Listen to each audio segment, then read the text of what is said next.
dois, um, dois, um, dois, um, dois. Está certo por aqui. E por aí, Maria?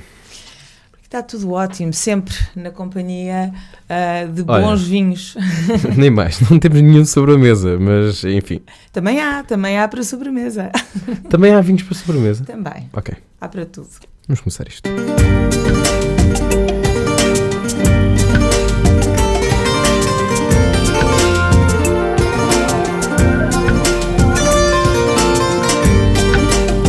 Madragoas da Amália. Madragoas, com António Vieira. Boa noite, seja bem-vindo a mais uma edição das Madragoas da Amália, que as Madragoas estão de regresso depois de umas férias. Não sei se sabias disto, Maria, mas o programa esteve de férias e tu és a primeira convidada depois das férias. É uma honra, isso é uma honra e agradeço-te muito, muito este convite, é um prazer estar aqui. E tem alguma graça que venho de férias e começo logo o programa com vinhos. É verdade, não é? É aquela um bom coisa... tema. É um ótimo tema. O livro que temos hoje em cima da mesa chama-se O Vinho na Ponta da Língua. Tudo o que precisa de saber sobre vinho. É um livro de Maria João de Almeida. É ela a minha convidada de hoje. Maria João, apresenta-te aos meus ouvintes. Eu já sei que tu costumas ouvir a Rádio Amália de vez em quando. Apanhas nos carros, nos táxis. Mas pronto, os meus ouvintes não te conhecem. Portanto, eu quero que eles te fiquem a conhecer. Isto aqui é assim. Olha, eu sou jornalista e comecei como jornalista generalista. Formei-me em 1995, já lá vão uns belos anos, e na altura nem sequer pensava em falar de vinho, como é lógico, porque a bolsa de um estudante não dá para comprar vinhos e em casa também não. Mas já tinhas esse gosto? Não, em casa não havia esse hábito. O meu avô tinha alguns vinhos, a minha mãe gostava também de alguns vinhos, mas não era hábito beber todos os dias. E isto só aconteceu depois de eu me formar e de ir a uma escola de hotelaria, porque eu comecei como freelancer e fui fazer uma reportagem sobre os primeiros cursos que estavam a surgir para consumidores esclarecidos. Era assim que se chamava. Era um curso pós-laboral às cursos quintas, para consumidores sextas, esclarecidos. Isso é muito bom. Não, porque o vinho antigamente era considerado mais um alimento, não é? Não havia a valorização das suas características sensoriais. Portanto, não se ligava muito ao aroma, não se ligava só ao paladar, se sabia bem, se não sabia, mas os aromas e toda aquela parafernália de coisas que hoje aprendemos ao redor do vinho não era aprofundada e, portanto, começou a ser aprofundada nessa altura. Portanto, estamos a falar de meados da década de 90 e foi aí que fui fazer a primeira reportagem para o DN Magazine, se não estou em erro, e pronto, e achei muito interessante o tema, porque um jornalista gosta sempre de uma boa história e havia muitas histórias ao redor do vinho, e o vinho era bom. Eu comecei a perceber que o vinho que eu bebia fora não tinha nada a ver não tinha nada a ver com os vinhos que eu provei. Portanto, andei a perder algum tempo a beber mau vinho, até que descobri o vinho e foi muito interessante porque continuei. Portanto, foi a descoberta do novo mundo. E neste momento escreves exclusivamente sobre vinhos, ou seja, é a tua atividade, é escrever sobre vinhos, críticas, reportagens, coisas... Exclusivamente sobre vinho e tudo um pouco. Ou seja, muito resumidamente, eu comecei como freelancer, como te disse, trabalhei para várias revistas, onde de vez em quando escrevi sobre vinho. Depois trabalhei 2 anos na TVI e depois mais alguns anos, uns belos anos, 11 anos, no Expresso. E foi no Expresso que eu comecei a aprofundar mais a parte do vinho, porque me pediam coisas, porque achavam piada a eu gostar desta área e, portanto, escrevia para a revista, para a economia, para o online, enfim, comecei a especializar-me de tal maneira que não escrevi sobre mais nada, era só sobre vinho. E, portanto, cheguei a uma altura, isto foi em princípio de 2009, em que eu achei que estava na altura de eu seguir o meu caminho e abri uma empresa de conteúdos, basicamente, não é? Ou seja, sou freelancer outra vez e escrevo para vários jornais, várias revistas, faço documentários de vinho para a televisão e também para a TAP, onde sou consultora de vinhos e júri dos vinhos que entram a bordo. E pronto, e faço muita coisa e até já faço passeios de enoturismo para as pessoas ficarem a saber, a conhecer um pouco melhor os vinhos e as viagens ao redor do vinho. Uma autêntica especialista em vinhos, hoje aqui nas Madragoas, que é autora de outros, hoje em cima da mesa, e relembro, temos O Vinho na Ponta da Língua, já lá vamos, mas ela é autora de outros livros, como por exemplo Memórias do Vinho ou O Guia do Etnoturismo em Portugal. É verdade. Porquê escreveres este livro depois de já teres... O que é que diferencia este livro dos outros que já tinha escrito? Olha, eu quando comecei a aprender sobre vinho... Eu disse eu acho que não disse bem, enoturismo. Sim, Guia do Enoturismo em Portugal, bem, okay. Foi o anterior a este. O primeiro foi o Memórias do Vinho, no fundo se calhar deveria ter sido o último, porque é um álbum de 400 páginas, de capa dura. Daqueles assim, mesmo de coleção, não é? É mesmo de coleção, inclusivamente foi vendido, alguns desses exemplares foram vendidos com uma esculturazinha do Chartés de Almeida, que fez essa escultura especialmente para o livro, 150 esculturas, e que foi um sucesso na altura, foi uma coisa completamente inovadora, eram 20 histórias de vinho português, de 20 quintas, que eu selecionei pelas histórias interessantes que tinham, não é? Não propriamente pela qualidade do vinho, mas também, não é? E as histórias para mim foram muito importantes e esse livro foi tão giro de fazer que teve a chancela do interesse cultural pelo Ministério da Cultura. Portanto, foi assim um livro para começar em grande. Depois, este último anterior também se destaca. O Guia do Enoturismo em Portugal era um livro que faltava no mercado, não havia nada de enoturismo e nós já tínhamos excelentes enoturismos em Portugal. Enoturismo é basicamente o quê? Olha, enoturismo não há, ou seja, não há uma regra ou uma lei que defina o que é enoturismo. Para mim, enoturismo é receber bem. É tu teres alguns serviços disponíveis para as pessoas que vão visitar a quinta, mas também bons vinhos e saber receber bem. Porque se tu tiveres um ótimo serviço e não tiveres quem lá receba bem e conta a história e envolva as pessoas, não é um... Enoturismo é então uma coisa portuguesa, de alguma maneira, não é? Também temos capacidades para fazer um bom enoturismo. Sem dúvida. É mais isso. Porque aquela ideia do português é o povo que sabe receber, não é? Sem dúvida. Mas sabes que para muita gente enoturismo é aquelas quintas que têm dormida. E não é só. Claro que é mais completo o serviço se tiveres uma estadia, ou se tiveres um restaurante, ou se tiveres... Mas basta tu teres a porta aberta para receber o visitante, vinhos para provar, algum petisco e uma pessoa simpática, que já é um excelente serviço de enoturismo, não é? É isso que tu dizes. É muito bom a pessoa saber e se sentir acolhida, saber receber e a outra pessoa do outro lado ser acolhida. O vinho tem essa dimensão social, não é? O vinho tem essa dimensão social de juntar à mesa, não é? Pode ser pode resolver conflitos, pode aproximar pessoas, não é? Eu não sei se este livro fala um pouco sobre isso também, sobre essa dimensão social do vinho. Fala. Da maneira como é que o vinho pode aproximar as pessoas. Eu acho isso uma das vertentes interessantes, não é? Não é essa a diferença. Tu há pouco perguntaste-me e eu acabei por não te responder o que é que diferencia este livro dos outros. Na verdade, pronto, já existia no mercado alguns livros dedicados ao ensino, digamos, da prova organolética, que é assim que se chama tecnicamente. Pronto. Mas era uma coisa mais de escola de hotelaria ou de pessoas que se propunham a explicar só a prova.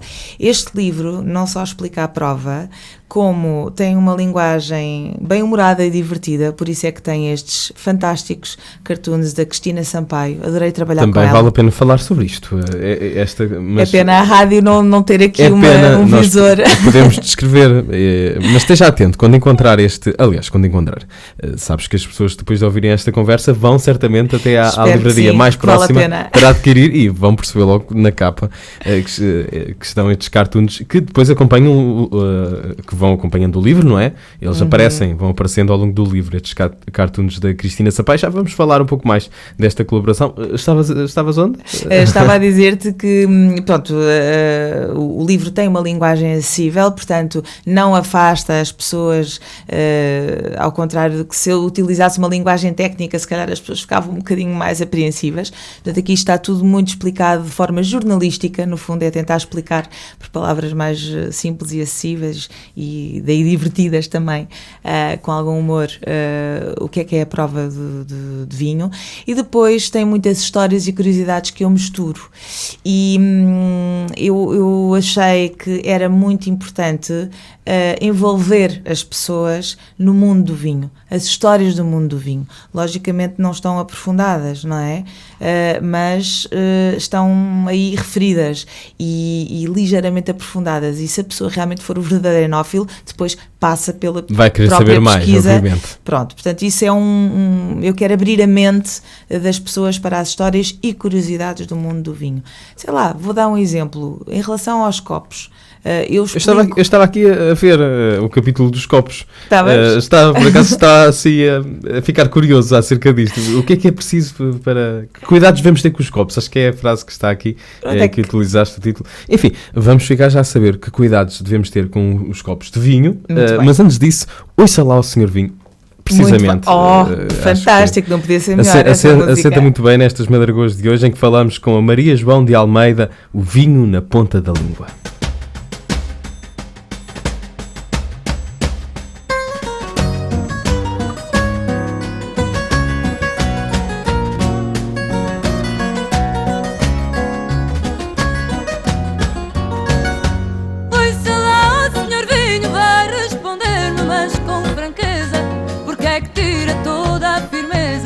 A quem encontra no seu caminho, lá por beber um copinho a mais, até pessoas pacatas, amigo vinho em desalinho. Vossa mercê faz andar de gatas, é mau procedimento e há intenção naquilo que faz.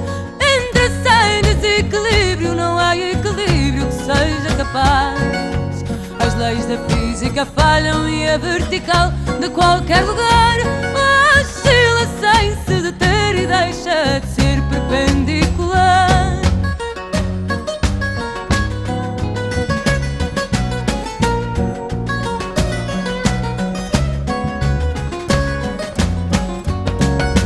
Eu já fui raspão do vinho, a folha solta a bailar ao vento, fui raio de sol no firmamento que trouxe a uva doce carinho.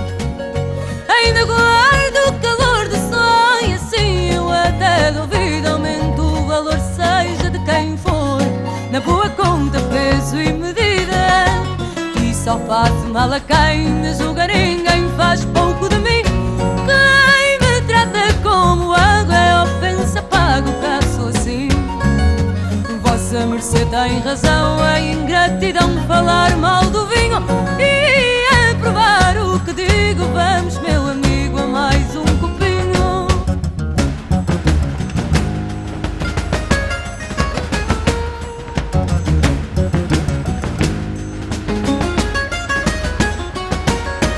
Eu já fui raspão do vinho, a folha solta a bailar ao vento, fui raio de sol no firmamento que trouxe a uva doce carinho.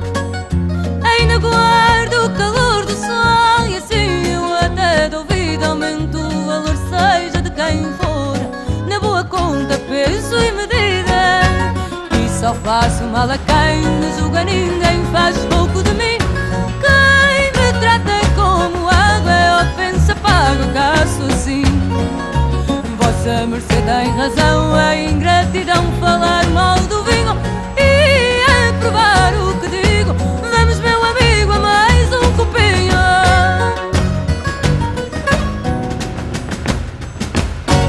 Olá, eu sou a Cátia Guerreiro e estou nas Madragoas.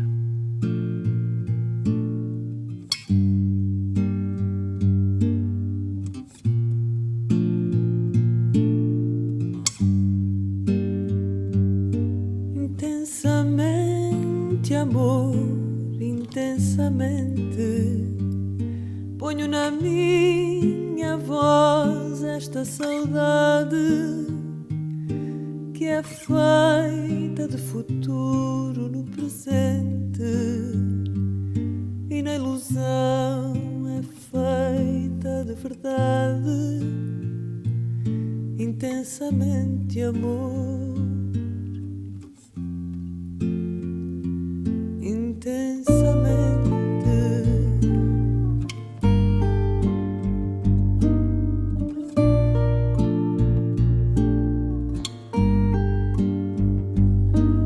desesperando, amor, desesperando, por mesmo assim eu não te dizer tudo, mesmo ao lembrar-me de onde e como e quando teu coração mudou, mas eu não mudo, desesperando, amor,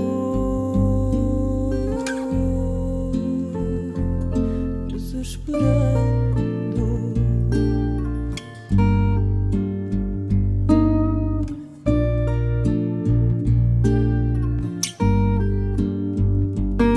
Até ao fim, amor, até ao fim do mundo, tal qual Pedro e Inês. Aqui te espero, aqui me tens a mim, neste mísero estado em que me vês, até ao fim, amor,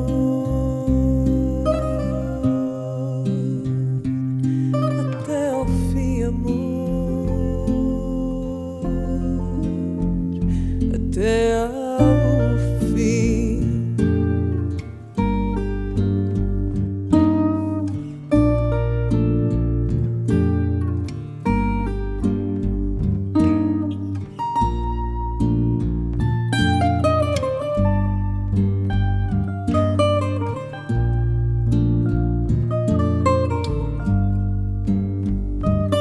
Até ao fim, amor, até ao fim do mundo, tal qual Pedro e Inês.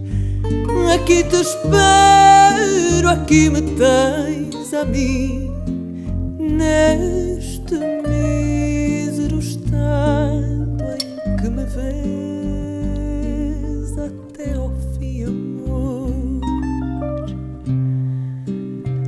até ao fim, amor,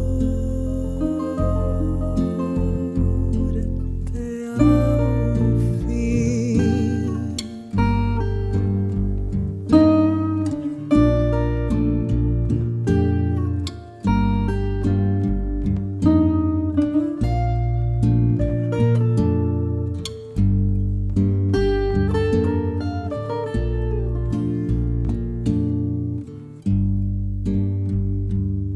Até ao fim, Cátia Guerreiro, antes Marisa, ouça lá ao Senhor Vinho, com um propósito, ou melhor, bem a propósito, porque hoje em cima da mesa o livro é O Vinho na Ponta da Língua, e felizmente não temos um vinho também em cima da mesa, não há. Não se pode beber em serviço, mas para a próxima eu trago às escondidas. Mas isto suscita-me uma excelente questão.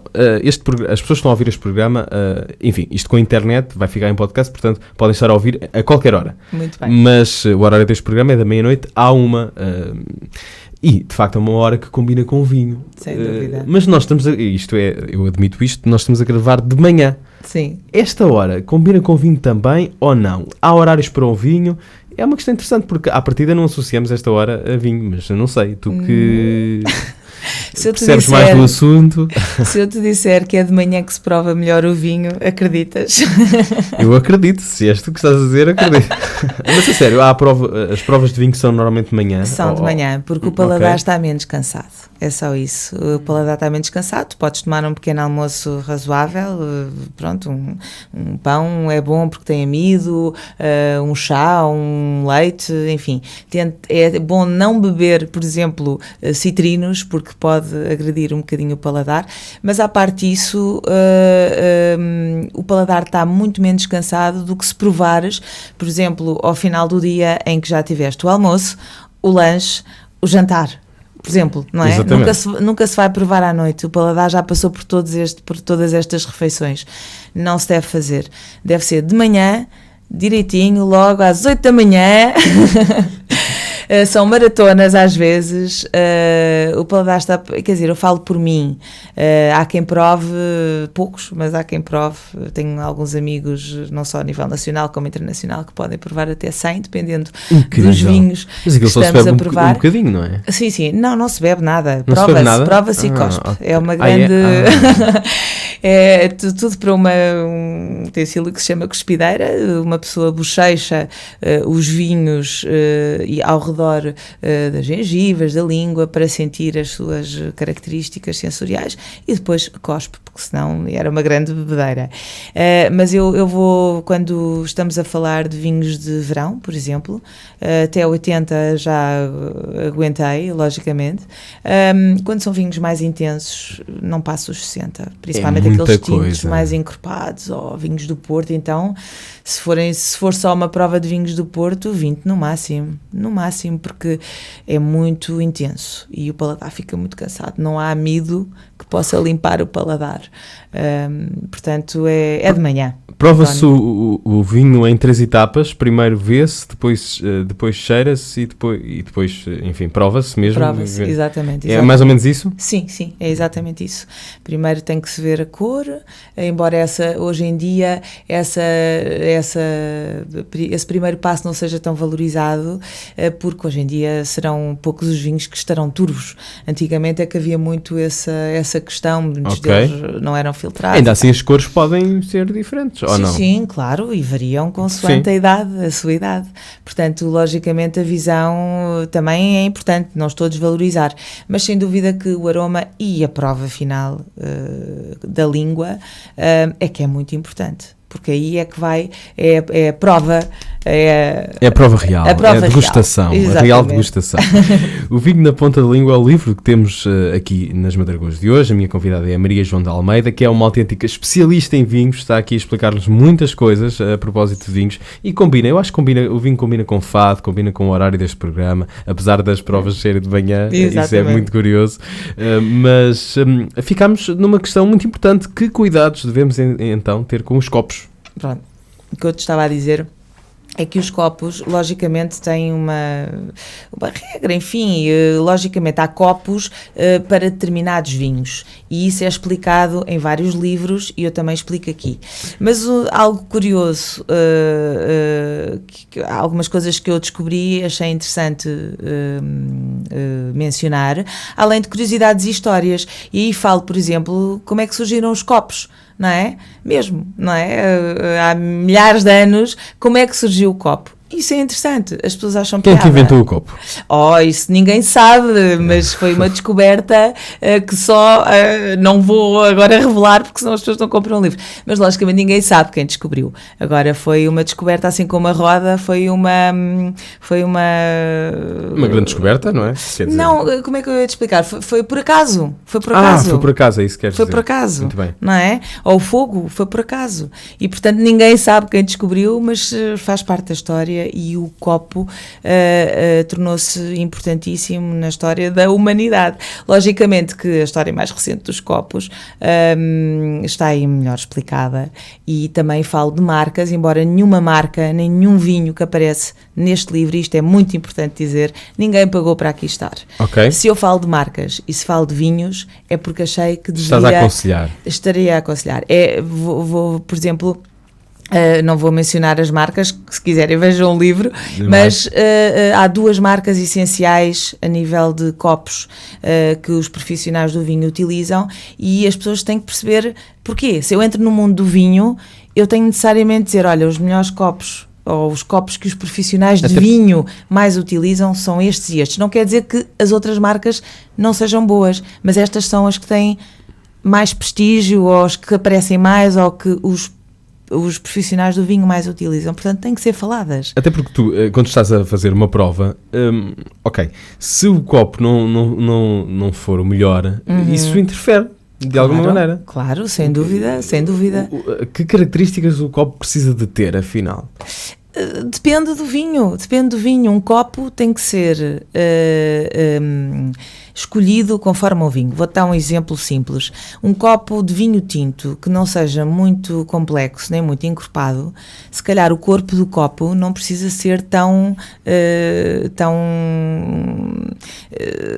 complicado, digamos, ou complexo do que um copo para vinho tinto encorpado. Ou seja, um copo de vinho tinto encorpado tem que ser maior, mais largo, mais fundo, de alguma maneira. Tem que tem que ser maior, o corpo tem que afunilar um bocadinho para que os aromas se mantenham dentro do copo e possam sair ligeiramente, enquanto, por exemplo, um copo de vinho tinto menos encorpado pode ser mais aberto e pode ser menor.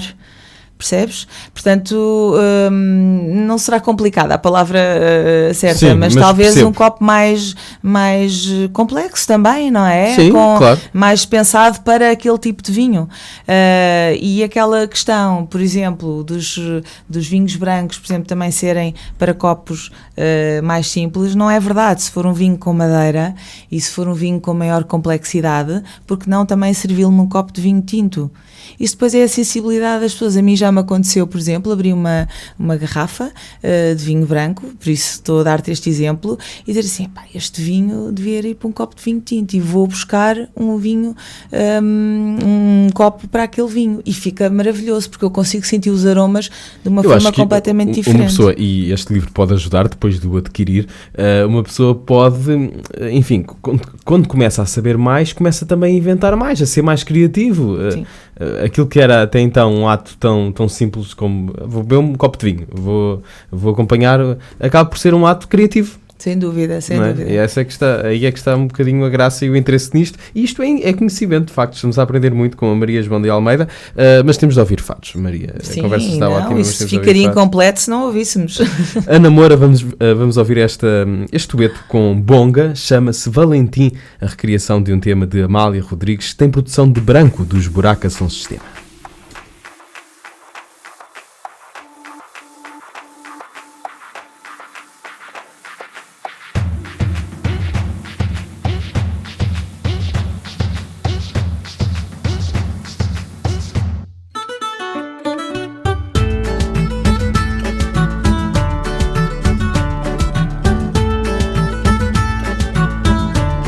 Adeus casa de meu pai, adeus largo do Quinteiro. Quero Valentim, olaró, olaró, quero Valentim, olaró, meu bem. Adeus mocidade nova, adeus tempo de solteiro. Quero Valentim, olaró, olaró, quero Valentim, olaró, meu bem.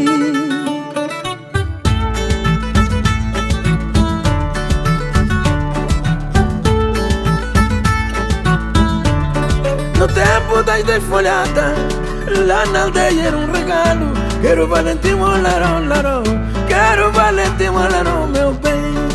Era o tempo em que eu chegava a casa a cantar de galo. Quero Valentim, olaró, olaró, quero Valentim, olaró, meu bem.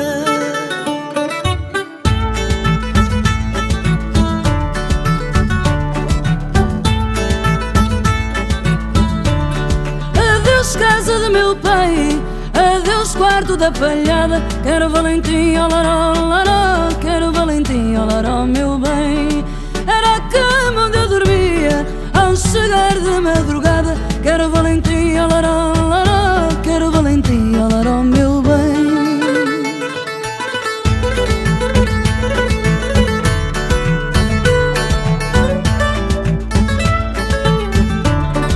Adeus pau de marmeleiro, se ele falasse dizia: Quero Valentim, olaró, olaró, quero Valentim, olaró, meu bem. as pancadas que me deu quando eu chegava ao ser dia. Quero Valentim, olaró, olaró, quero Valentim, olaró, meu bem.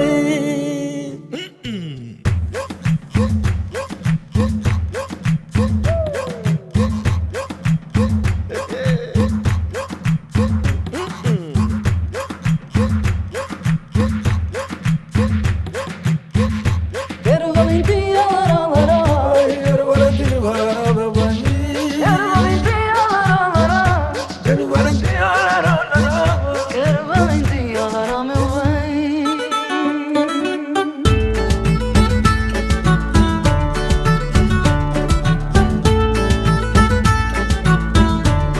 Adeus também ao meu pai, adeus vida de solteiro. Quero Valentim, olaró, olaró, quero Valentim, olaró, meu bem. Agora é que eu reconheço o valor do marmeleiro. Quero Valentim, olaró, olaró, quero Valentim, olaró, meu bem.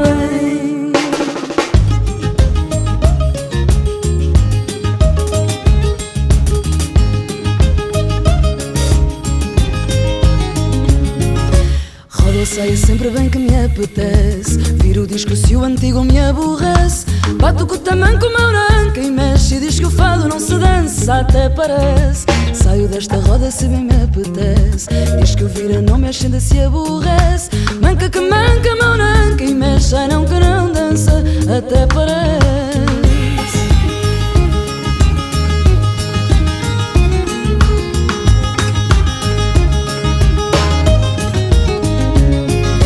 E se alguma lágrima me aparece, o tamanco manda, a cabeça obedece. São dois para lá, para cá, outro tanto. A ver se o pranto não estanca, até parece. Sempre que o meu fado nesse teu tropeço, desenrola a teia que o destino tece. Viro a minha vida toda do avesso, a ver se o fado não se dança, até parece. A lua foi embora, olha a aurora despontar. Se o fado se canta e chora, também se pode dançar. Se o fado se canta e chora, também se pode dançar.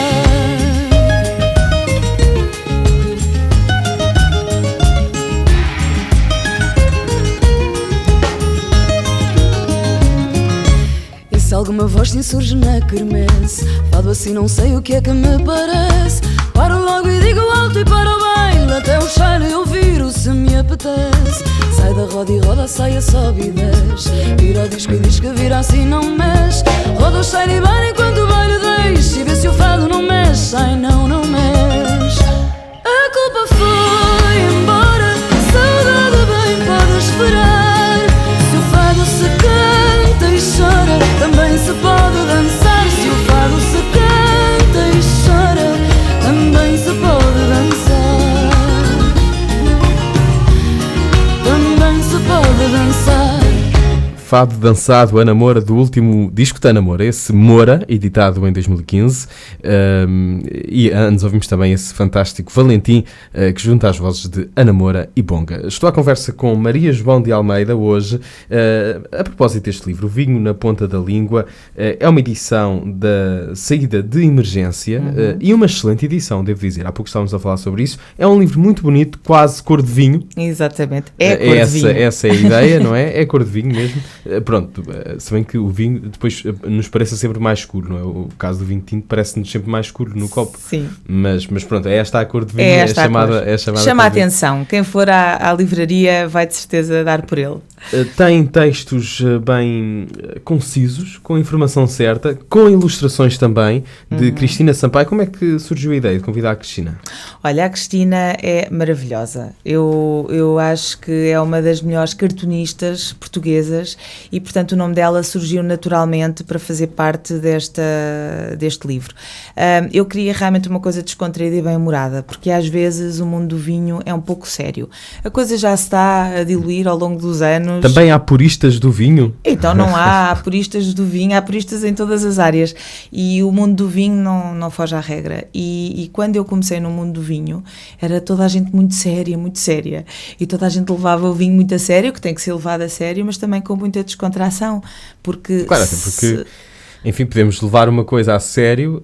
Descontraídamente. Sério tem dois sentidos, não é? Porque uma pessoa pode ser séria, que quer dizer não estar a rir, não é? Estar e pode ser séria, que é levar as coisas com responsabilidade. Claro, com profissionalismo, e por vezes as coisas bem disposto. Um profissionalismo bem disposto. Exatamente. As coisas às vezes confundem-se e não há razões para se confundir, não é? Não, e temos de ser sérios e bem dispostos. Exatamente, foi exatamente esse o caminho que eu quis para este livro, porque, como te disse, havia já alguns manuais no mercado, mas não havia este que fosse tão bem disposto e tão diferente com estas caricaturas, com estes cartoons da Cristina Sampaio, que não só se predispôs a fazer este livro comigo, como o leu e gostou e é uma apaixonada de vinhos, é uma interessada por gastronomia, é especializada em chás. Olha, foi o máximo fazer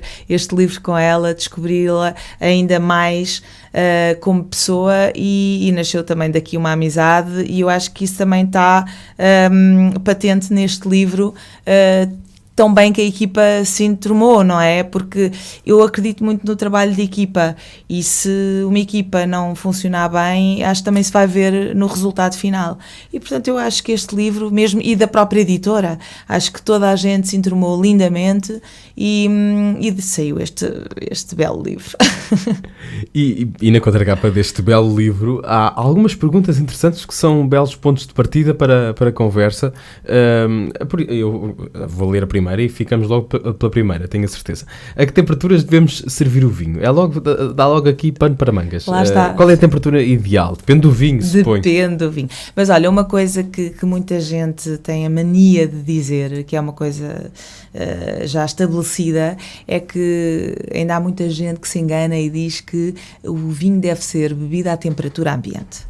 Sim. Ora, vamos lá pensar um bocadinho. E diz-se isso mais em relação até ao tinto?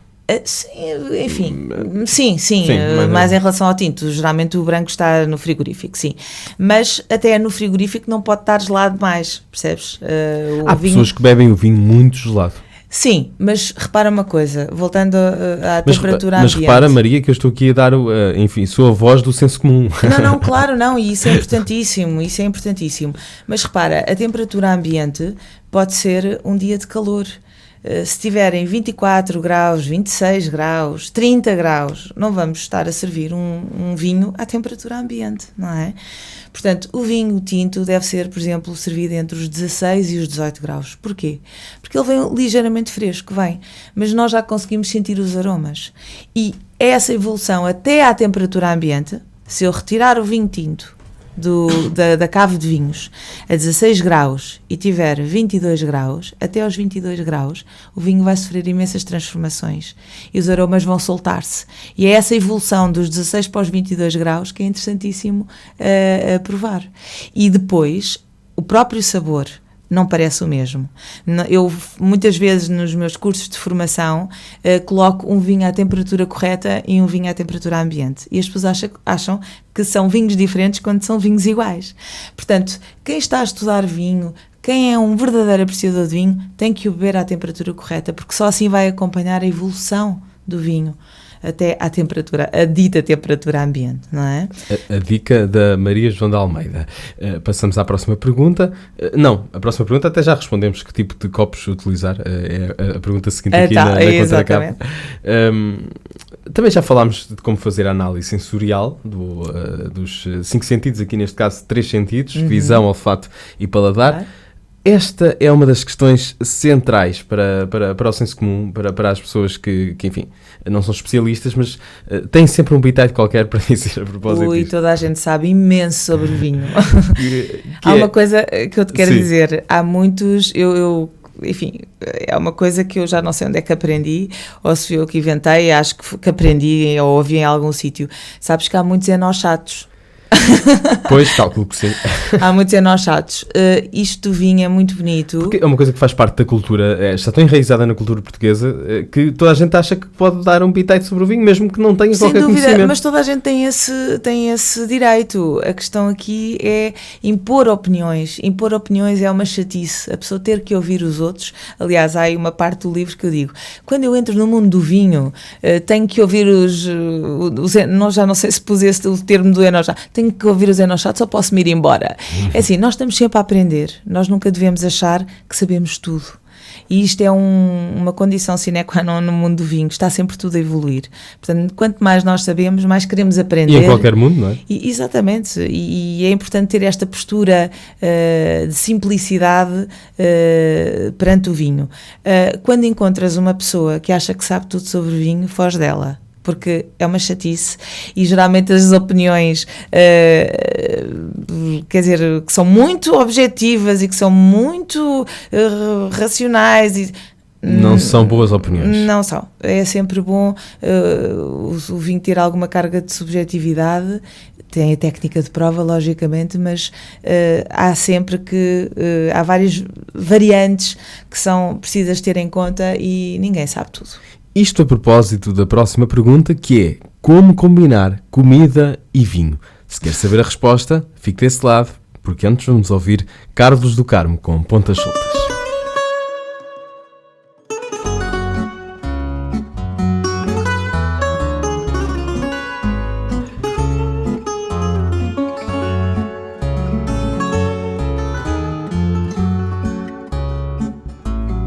Dizem que já não me queres, que há outro na tua vida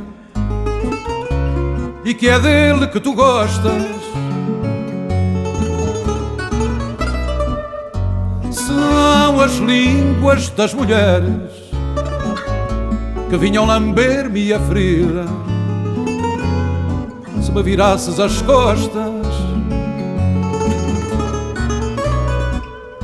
são as línguas das mulheres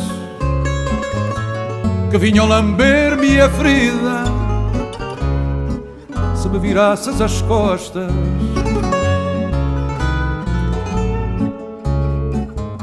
se eu não levo isso a peito, nem olho para a desdita como coisa que se veja, tu tens de perder o jeito de ser sempre a mais bonita e despertar tanta inveja. Tu tens de perder o jeito de ser sempre a mais bonita e despertar tanta inveja. Dizem que já me enganaste, soprando no meu ouvido fados de rara beleza. Não sei se me atraiçoaste, mas eu senti-me traído, mesmo sem ter a certeza. Não sei se me atraiçoaste, mas eu senti-me traído, mesmo sem ter a certeza. Nada disto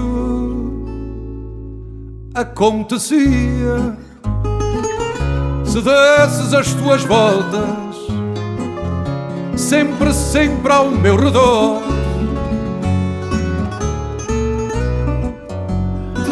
Tens de perder a mania de deixar as pontas soltas na história do nosso amor. Tens de perder a mania de deixar as pontas soltas na história do nosso amor. Hoje estou muito forte a fazer teasing aqui para manter os ouvintes aí desse lado. Vim de férias com, enfim, com inspiração. Com inspiração. A pergunta era como combinar comida e vinho. Afinal, o que fazer? Carne com vinho tinto, peixe, vinho branco, estas coisas fazem algum sentido? Como é que é, Maria? Esse é outro mito que também prevalece, não é? Os brancos para o peixe e os tintos para a carne. Não passa do mito? Claro que não passa do mito, até porque há carnes que aguentam muito, há brancos que aguentam muito bem carnes, até são boas para cortar a gordura, por exemplo, vinhos brancos com boa acidez são ótimas para cortar carnes gordas, porque não é? Ou então nós podemos fazer harmonizações pelo contraste ou pela estrutura. Se os vinhos têm uma estrutura que aguente o prato que estamos a ter à refeição, excelente. Mas por outro lado, também se tivermos um vinho contrastante, que foi o caso que eu disse, um branco, por exemplo, encorpado, pode perfeitamente aguentar uma carne gorda, e a acidez do vinho vai poder cortar essa carne. Ou então até vamos para aquela combinação clássica do espumante com o leitão. Por exemplo, o espumante é tão bom. Não só tem a acidez que lava a boca do leitão, como também tem as bolhinhas que aproveita e limpa o paladar, não é? Portanto, é muito interessante ver estas harmonizações. Nos tintos, há tintos que aguentam também peixes gordos, por exemplo, porque não um tinto leve com um salmão. Por exemplo, fica lindamente. Ontem, o meu almoço foi bacalhau com natas. Muito o que é bem. que eu deveria ter acompanhado em termos de vinho com esse bacalhau com nata? Por exemplo, poderias acompanhar com um branco encorpado, com alguma madeira, alguma estrutura, mas também poderias acompanhar com um tinto leve ou até algum encorpado. Depende também do condimento do bacalhau com natas. E agora vou dizer, a resposta é, eu bebi com vinho. Vinho tinto. Vinho tinto? Primeiro com vinho e depois vinho tinto. Foi essa a opção Mas foi de um bebida. vinho mais encorpado ou Não sei, foi... sabes que eu não sou um especialista, mas Mas talvez... soube-te bem, se calhar deve ter sido um tinto mais leve, um vinho de todos Eu os acho que dias. sim, eu acho que sim. E soube-te bem? Soube-me bem. Pronto, os vinhos normalmente leves quando- também têm boa acidez. Quando portanto, a minha opção é peixe, acabo sempre por seguir esse mito e beber vinho branco. Claro, Mas claro. ontem apeteceu-me beber vinho tinto e soube-me bem, acho que combinou na perfeição. E combina perfeitamente. Tu tens é que escolher um vinho que tenha sempre alguma acidez, porque as natas têm alguma gordura. Portanto, pode, como te disse, um branco encorpado, na meu ver fica melhor, um tinto leve com boa acidez, ou até um tinto encorpadão que te saiba muito bem com o bacalhau com nata. Essa pergunta que me fizeste leva-me a outra pergunta, a outra questão. Perguntaste-me assim, e como é que era? Era assim encorpado? Não há amigos teus que não percebem nada de vinho, que não se viram para ti e dizem, mas qual é que é a diferença? Isto é tudo igual. Não, quer dizer, existe até mais amigos, porque geralmente eles são apreciadores de vinho e por isso é que me ligam, não é? Portanto já sabem mais ou menos Ok. aquilo que lhes sabe bem, o que é ótimo, não é? Há pessoas que não percebendo nada podem me perguntar alguma coisa e eu explico, mas geralmente são amigos que já são apreciadores de vinho e que estão meio perdidos, por exemplo, nas marcas ou que usar... Aliás, no final deste livro, tu tens um capítulo dedicado a essas pessoas. Ok. Que é exatamente, eu não tenho nenhum serviço de telemarketing, mas se eu contabilizasse as pessoas que me ligam a perguntar o que é que podem comprar na garrafeira para aquela ou outra situação, eu estaria rica, acredita. Então, tenho aqui nesta última rúbrica, neste último capítulo, diversas rúbricas que te dizem algumas sugestões de vinhos para diferentes ocasiões. Isto são vinhos que eu fui conhecendo ao longo da minha carreira, que conheço bem, que acho que ficam bem em determinadas situações, por exemplo, para dar de presente a uma pessoa especial, para beberes no Natal ou na Páscoa, para amigos teus que vão casar ou para o teu casamento, escolhes aquele vinho. Qual é que é o vinho ideal para o casamento? Olha, tens aqui alguns. Eu, neste caso, escolhi alguns nomes engraçados. Por exemplo, estou-me a lembrar de um espumante que é o Aplauso. Por exemplo, tem Muito tudo a bem. ver com o casamento, toda a gente aplaude. Há assim uns vinhos que eu escolhi aqui mais pelo nome, pela qualidade, logicamente, mas também... Também brincaste um pouco com os nomes? Brinquei um bocadinho com o Eu acho que sim, eu acho que sim. Brinquei. Olha, estava aqui a olhar para essa lista de vinhos que tu, e são mesmo muitos que tu sugeres no final do livro para várias ocasiões ou com vários propósitos. Diz-me uma coisa, nos nossos supermercados encontramos bons vinhos? À venda no supermercado? Ui, então não, há Sim. vinhos. Olha, outra rúbrica é os bons e baratos, que são entre os 13 e os 10 euros. Eu acho que essa rúbrica vai ser uma das mais utilizadas. Eu já estou à procura dela de forma... Pronto, são vinhos, nós temos a capacidade, até a nível internacional, para que saibas, de ter vinhos bons e baratos. Existem vinhos que tu compras a um preço completamente ridículo em relação a outros vinhos a nível internacional. Tu, por exemplo, em França, só consegues um vinho daqueles que te satisfaz mesmo as tuas medidas, se fores um apreciador de vinho, sei lá, a partir dos 40, 50 euros. E em Portugal isso não acontece? Caramba, com 3,99€ eu já consegui fazer uma prova cega de pessoas que achavam que aquele vinho custava 10 euros, por exemplo. Portanto, há assim uns fenómenos interessantes em Portugal, fora que temos uma riqueza de castas que nos permite ter vinhos diversos e muito interessantes e não ser sempre a mesma coisa, feita com castas francesas, que é o que a maioria dos vinhos a nível internacional é feito. Há muitas outras questões neste livro e nós estamos na reta final, temos muito pouco tempo, mas ainda assim eu tenho mais uma pergunta. Não resistem, espero que sejas breve na resposta. Sim. Nós abrimos um vinho, temos de o consumir logo todo? Podemos armazenar depois de aberto? Onde? Como é que é essa questão da conservação do vinho? Bem, antes de aberto e depois de aberto também, as duas coisas. A resposta vai ser muito rápida. Compras uma bombinha de vácuo, vais a uma garrafeira, ou vais a um supermercado, não costuma existir, mas vais a uma garrafeira. Existe uma bombinha de vácuo que tem uma rolha de borracha com diversos orifícios. E tu tens essa bombinha de vácuo que é manual e pões essa bomba em cima dessa rolha de borracha e puxas o ar que está dentro da garrafa.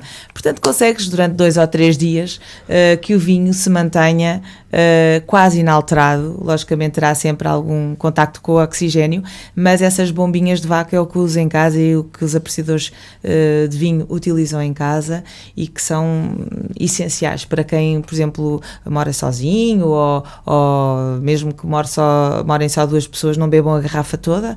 Portanto, acho que é um utensílio muito importante a ter em casa.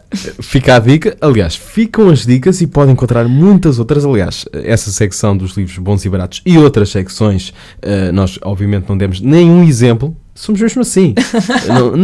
Nem sequer um, porque vai mesmo ter de adquirir o livro. O Vinho na Ponta da Língua, tudo o que precisa de saber sobre vinho. A autora é a Maria João de Almeida, umas ilustrações belíssimas da Cristina Sampaio e é uma edição da Saída de Emergência. Maria, obrigado. E podes acrescentar, se tiveres mais alguma coisa a acrescentar sobre o livro. Não, António, a única coisa que eu queria acrescentar era agradecer-te as músicas que puseste para mim e que são muito interessantes. Gosto muito aqui da Rádio Amália. Obrigada. E há uma questão que, aliás, já é um clássico deste programa, é que ainda vamos poder ouvir outra ou não. Nós nunca sabemos. Não sei se vai haver tempo para ouvir outra. Please. Vamos ver se dá para mais Carlos do Carmo. Se passarmos mais um fado, será Carlos do Carmo. É a única coisa que eu posso garantir. Obrigada. Até amanhã. Forte abraço. O amarelo da Carris vai da Alfama à Moraria, quem diria? Vai da Baixa ao bairro alto, trepa a graça em sobressalto, sem saber geografia. O amarelo da Carris já teve um avô outrora, que era o Chora. Teve um pai americano, foi inglês por muito ano, só é português agora. Entram magalas costureiras, descem senhoras petulantes. Entre a verdade, os beliscos e as peneiras, fica tudo como dantes.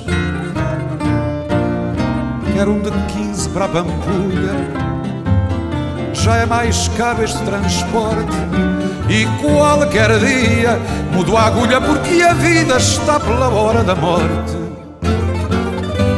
O amarelo da Carris tem misérias à socapa que ele tapa. Tinha bancos de palhinha, hoje tem cabelos brancos e os bancos são de napa. No amarelo da Carris já não há, pode seguir para se ouvir. Hoje o pó que o faz andar é o pó do lavalar com que ele se foi cobrir. Quando um rapaz empurra um velho ou se machuca uma criança, então a gente vê ao espelho o atropelo e a ganância que nos cansa. E quando a malta fica à espera, é que percebe como é. Passa a pendura, o pendura que não paga e não quer andar a pé. O amarelo da Carris já teve um avô outrora, que era o Chora. Teve um pai americano, foi inglês por muito ano, só é português agora. Quando um rapaz empurra um velho ou se machuca uma criança, então a gente vê ao espelho o atropelo e a ganância que nos cansa. E quando a malta fica à espera, é que percebe como é. Passa a pendura, o pendura que não paga e não quer andar a pé.